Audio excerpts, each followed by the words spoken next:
Hello, কি করছো সবাই? আমার ছেলে আমাকে একটা প্রশ্ন করেছে, বলছে মুখের মধ্যে যে খাবারটা খাই সেটা কোথায় চলে যায়।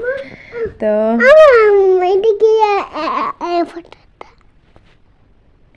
তো বলছে মুখের মধ্যে যে খাবার খাই সেটা কোথায় চলে যায়। তো আমি বললাম যে গলা দিয়ে নেমে পেটের মধ্যে যায়। বলছে তাই আমার খিদা পায় না তুমি খাওয়ানোর পরে? তাই খিদা পায় না? আমি ঘুমিয়ে যাই। হ্যাঁ, তারপরে তুমি ঘুমিয়ে যাও, তারপরে কি করো?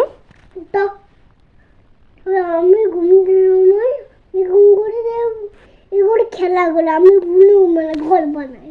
তারপরে আমি একটু বানাই বানাই আমি ঘর এই যে বানাই। ছোট বাচ্চার সাথে বসে কথা বলতে এত ভালো লাগে। তারা এমন এমন কথা বলবে, মানে সেই কথাটা মানে আমাদের মাথায় আসবে না, বড়দের মাথায় আসবে না সেই চিন্তাগুলো। ওদের মাথায় এমন ছোট ছোট চিন্তাগুলো আসে। বলে মুখের মধ্যে ও মা খাবারটা খাচ্ছে সেটা কোথায় যাচ্ছে? সেটা পেটে যাচ্ছে? ও তাই খিদে পায় না? মানে অদ্ভুত অদ্ভুত একটা প্রশ্ন আর কি। আরও অনেক কিছু জিজ্ঞেস করে মাঝে মধ্যে। আমি কেন হাঁটতে পারি, আমি দুধ খাই তাই, আমি হরলিক্স খাই তাই, আরও অনেক কিছু। তো খুব ভালো লাগে। আর কার কার বাড়িতে এরকম ছোট্ট মিষ্টি দুষ্টু বাচ্চা আছে?